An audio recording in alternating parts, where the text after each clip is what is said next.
Friends, Andhra Pradesh ముఖ్యమంత్రి జగన్మోహన్ రెడ్డిపై విజయవాడ పరిసరాల్లో రాళ్లదాడి జరిగింది. ఆయన ఎడమ కంటి పైన నుదిటి పైన తీవ్రమైనటువంటి గాయమైంది.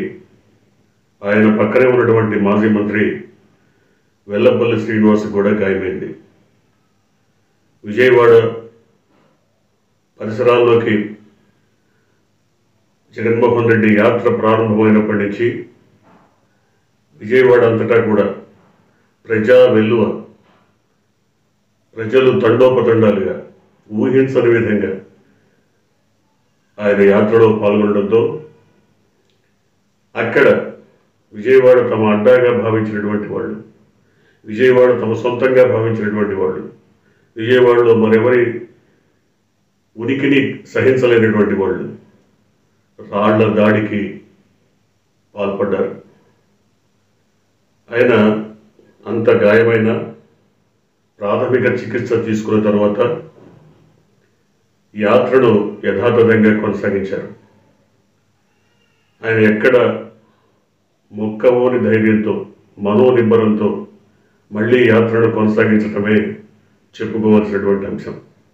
కానీ ఆయనపై జరిగినటువంటి రాళ్ల దాడిని దాదాపు ప్రజాస్వామ్యయుతంగా పని చేయాలనుకున్నటువంటి, ప్రజలకు సేవ చేయాలనుకున్నటువంటి నాయకులందరూ ఖండించారు. కొంతమంది వైజాగ్లో ఆయనపై కత్తిదాడి జరిగినప్పుడు అది వైఎస్ఆర్సీపీ అభిమాని చేసినటువంటి దాడిగా చిత్రీకరించి ఇప్పటికీ అదే విధమైనటువంటి ప్రచారాన్ని కొనసాగిస్తున్న వ్యక్తులు, శక్తులు, కుయుక్తులు, కుట్రలు, వెన్నుపోట్లు, పేటెంట్ హక్కుదారులు ఈ విధమైనటువంటి వాటికి పాల్పడి ఉండవచ్చని వైఎస్ఆర్సీపీ శ్రేణులు ఇప్పటికీ భావిస్తున్నారు. ఇది ప్రధాన ప్రతిపక్షం పనే అని వైఎస్ఆర్సీపీ ఆరోపిస్తోంది. ఇందుకు కారణం గత కొంతకాలంగా ప్రధాన ప్రతిపక్షం కూటమిగా ఏర్పడి సభలు, సమావేశాలు నిర్వహించినప్పుడు ప్రజాస్పందన అతి స్వల్పంగా ఉండడంతో ముగ్గురు కలిసి, కూటమిలోని ముగ్గురు రాజకీయ శక్తులు, వ్యక్తులు కలిసి ఏకోన్ముఖులై ముందుకు సాగితే ఏమన్నా కొంచెమైనా ప్రజల్లో స్పందన కలిగించవచ్చన్న భావనతో ముందుకు సాగుతున్న వేళ అది కూడా విఫలం కావడంతో, ముగ్గురు కలిసి ఉమ్మడి వేదికలు నిర్వహించిన ప్రజల్లో చలనం లేకపోవడంతో, కూటమిలో కుంపట్లు చెలరేగడంతో జగన్మోహన్ రెడ్డి పైన అక్కసు పెరిగిపోయింది, కసి పెరిగిపోయింది, ద్వేషం పెరిగిపోయింది. ఫలితంగానే అమానుష దాడికి ఒడిగట్టారనేది వైసీపీ వాదన. వైసీపీలో జగన్మోహన్ రెడ్డి దీనిపై స్పందించకపోయినా ఆ పార్టీకి సంబంధించిన నాయకులు, కార్యకర్తలు ప్రతి ఒక్కరూ కూడా ఈ అమానుషమైనటువంటి దాడిని తీవ్రంగా పరిగణిస్తున్నారు. నిజానికి జగన్మోహన్ రెడ్డికి ఉన్నటువంటి ప్రజాదరణ మనం పరిగణలోకి తీసుకుంటే ఆయన కనుసైగతోనే ఏదైనా చేయగలిగినటువంటి శక్తి సమర్థుడుగా రాష్ట్రంలో ఆయన ఒక సమర్థమైనటువంటి నాయకుడిగా ఇవాళ పేరు తెచ్చుకున్నారు.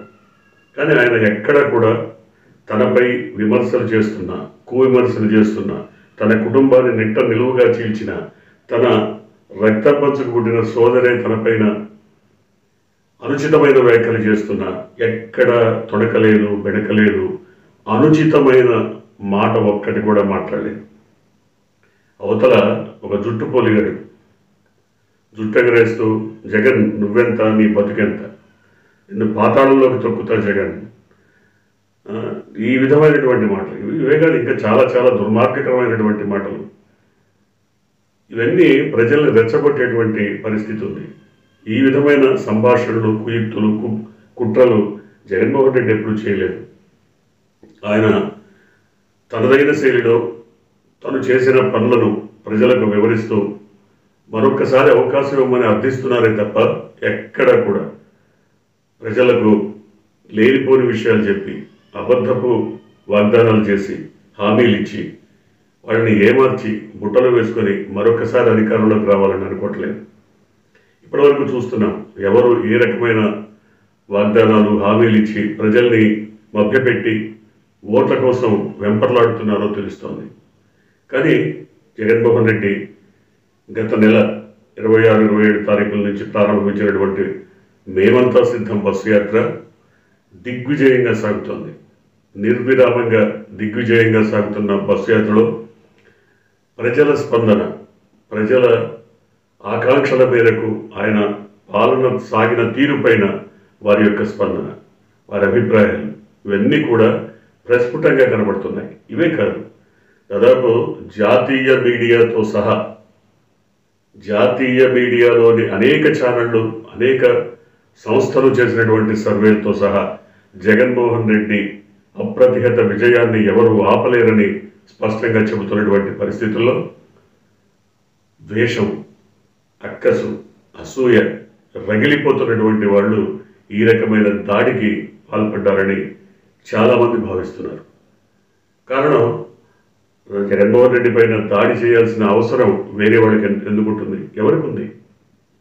ఇవాళ విజయవాడ మొత్తం నగరం ఈనినట్టుగా, భూమి ఈని బద్దలై ప్రజలందరూ ఎక్కడెక్కడి నుంచో లక్షలాదిగా తరలి వచ్చినటువంటి పరిస్థితి. ఒక దశలో ఆయన భార్య భారతి గారు కూడా జనం మధ్యలో నుంచని జనం అభివాదం చేస్తుంటే తను కూడా ఆయనకి అభివాదం చేసినటువంటి పరిస్థితి. ఆమెకు ఆనంద క్షణాలు కొద్దిసేపైనా మిగలకుండానే ఆయన పైన రాళ్ల దాడి జరిగింది. నిజానికి ఇది కుట్రగానే భావిస్తున్నారు పోలీసులు కానీ లేదా వైసీపీ శ్రేణులు కానీ. ఇది ముందుగానే ప్లాన్ చేసుకొని దాడికి కుట్ర చేసినటువంటి పరిస్థితి అని భావిస్తున్నారు. లేకుంటే కుట్ర ఫలితం కాకపోతే రాళ్ల దాడికి అంతగా తెగించేటువంటి అవకాశం ఎవరికీ లేదు, ఉండదు. ఆ సాహసం, ధైర్యం ఎవరు చేయరు. ఎందుకంటే అంతమంది జనసమూహం మధ్య, జనసంద్రమైనటువంటి ప్రదేశంలో ఆయన పైన రాళ్ల దాడి చేసేటువంటి అవకాశం లేదు. మరొకటి, ఆయన సింగనగర్ ప్రాంతానికి, విజయవాడలోని సింగనగర్ ప్రాంతానికి వచ్చినప్పుడు చీకటి పడిపోయింది. చీకటి వేళ నిశీధిలో ఈ రాళ్ల దాడికి మరి పురికొల్పినటువంటి శక్తులు ఎవరు? దీని గురించి పోలీసులు ఇప్పటికే పరిశోధన చేస్తున్నారు, పరిశీలిస్తున్నారు. అతి త్వరలోనే నిందితుల్ని పట్టుకుంటామని చెప్తున్నారు. ఏది ఏమైనా రాజకీయంగా జగన్మోహన్ రెడ్డిని ఎదుర్కోలేనటువంటి శక్తులు, వ్యక్తులు ఈ విధమైనటువంటి భౌతిక దాడికి పాల్గొని, భౌతికంగా ఆయన పైన దాడి చేసి, లేదా భౌతికంగా ఒక దశలో కొంతమంది వైసీపీ శ్రేణులు చెప్తున్నట్టు భౌతికంగా నిర్మూలించి మాత్రమే మరి తమ ప్రాబల్యాన్ని, తమ ఉనికిని, తమ రాజకీయంగా తమ పట్టును కాపాడుకోవాలని భావిస్తున్నారా అనేది కూడా చాలామంది అనుమానం వ్యక్తం చేస్తున్నారు. కారణం, ఇప్పుడు ఆయనకు వ్యతిరేకంగా ఎవరైతే పోటీ చేస్తున్నారో, పిఠాపురంలో పవన్ కళ్యాణ్ కానీ, కుప్పంలో చంద్రబాబు కానీ, మంగళగిరిలో లోకేష్ కానీ, వీరెవ్వరూ గెలిచేటువంటి అవకాశం లేదని సర్వేలు చెప్తున్నాయి. అక్కడి నుంచి చాలా రకాల ఇంటెలిజెన్స్ వర్గాల నివేదికలు కూడా అదే చెప్తున్నాయి. వీళ్ళు గెలిచేటువంటి సత్తా ఉన్న పరిస్థితి లేదు, గెలవరు దాదాపుగా అనేటువంటి స్థితిలో ఈ నివేదికలు మనకే కాదు, కామన్ పీపుల్కే కాదు, ప్రజలకే కాదు, అందరికీ అందుబాటులో ఉన్నాయి.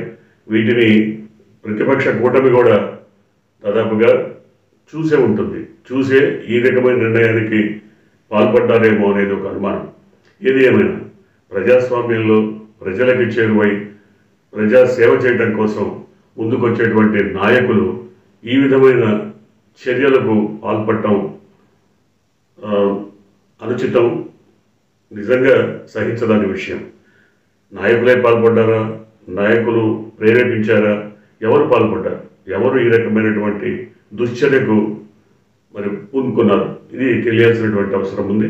ముఖ్యంగా ఒక రాష్ట్ర ముఖ్యమంత్రి పైన, రాష్ట్ర ముఖ్యమంత్రి తనకు తానుగా ప్రజల్లోకి వెళ్ళినప్పుడు మరి ఈ రకమైన దాడులు చేయడానికి నేపథ్యం ఏదైనా ఉందా అంటే కొంత వాతావరణం కనబడుతోంది. ముఖ్యంగా లోకేశం కానీ, చంద్రబాబు కానీ, పవన్ కళ్యాణ్ కానీ వీళ్ళు ఎక్కడ మాట్లాడినా తాడేపల్లి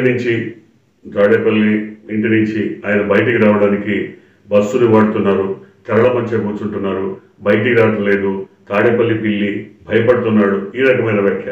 నిజానికి ఆయన జనంలోకి వస్తే ఏ రకమైనటువంటి స్పందన ఉంటుంది, ఏ రకంగా జనం ఆయన రిసీవ్ చేసుకుంటారన్నది ఈ 10-15 రోజులుగా చూస్తున్నాం మనం. అద్భుతమైనటువంటి ప్రజాస్పందన, అసలు ఎవరు ఊహించలేనటువంటి ప్రజాస్పందన. విజయవాడలో, ముఖ్యంగా విజయవాడ లాంటి ప్రాంతాల్లో, విజయవాడలో చాలామంది ఊహిస్తున్నది తెలుగుదేశం అడ్డా అని, తెలుగుదేశం వాళ్ళకు ఉన్నటువంటి ప్రాబల్యం ఉన్నటువంటి ప్రాంతం అని, తెలుగుదేశం తమకు తాముగా క్లెయిమ్ చేసుకుంటున్నటువంటి పరిస్థితి. మరి ఆ సామాజిక వర్గం ఎక్కువగా ఉన్నటువంటి ప్రాంతం అని అక్కడ ప్రజలు వైసీపీని ఆదరించాలని భావించారు. కానీ ఇవాళ జరిగినటువంటి బస్సు యాత్ర అద్భుతంగా సాగింది. ప్రజాబలంతో, హోరెత్తిన నినాదాలతో ఆయనకి అఖండ స్వాగతం పలికారు. కానీ ఈ పిరికి పంద చర్య, ఈ దాడిని ఎవరు ఊహించలేకపోయారు, ఊహించలేదు. కానీ ఊహించలేని విధంగా జరిగినటువంటి ఈ దాడి మరి మునుముందు ఇప్పటికైతే వైసీపీ వర్గాలు కానీ, జగన్మోహన్ రెడ్డి కానీ వారి శ్రేణుల్ని ఉద్రేకపడద్దు, ఆవేశపడద్దు, ఎక్కడ మళ్ళీ రిటాలియేషన్ వద్దు, వాళ్ళు ప్రతిస్పందన వద్దని చెప్తున్నారు. కానీ నిజంగా జగన్మోహన్ రెడ్డిని ప్రేమించే అభిమానులు, ఆత్మీయులు, లేదా ఆయన కోసం ప్రాణమిచ్చేటువంటి అనేక మంది ప్రజానీకం ఎక్కడ సంయమనం కోల్పోతారో అనేటువంటి భయం కూడా ఉంది. ఒకవేళ సంయమనం కోల్పోవడం అంటూ జరిగితే గందరగోళం జరిగేటువంటి పరిస్థితి. ఇది కావాలనే, అంటే ఇలాంటి రాష్ట్రంలో అరాచకం సృష్టించబడాలి, రాష్ట్రంలో అరాచక శక్తులు పెట్టలేకపోవాలి, రాష్ట్రంలో ఎక్కడ చూసినా అల్లరి మూకల విధ్వంసం సాగాలి.